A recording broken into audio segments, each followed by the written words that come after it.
winner And for... the winner for formal wear competition best in distinguished attire. Ay, direct, sandali lang daw po. Meron pong commercial break. Ayan, saglit lang po. Ano ho? Talagang live tayo ngayon. Tayo po'y napapanood ng inyong mga mata.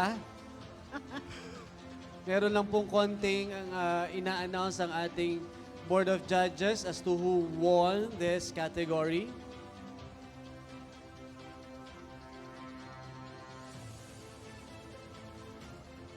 O, game na. Best in costume na daw, tita.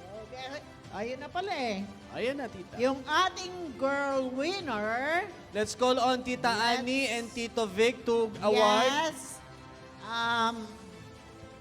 Okay, pag akyat nila, sabihin natin ang winner. The formal wear competition awardee for girls or queen category goes to...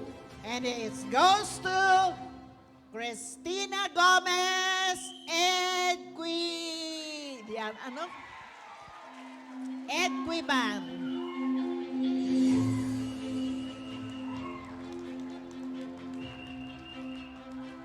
And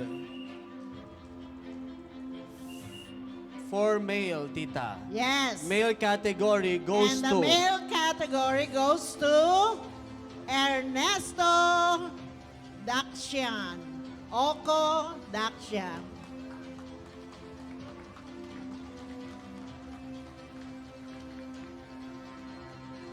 Maraming thank you.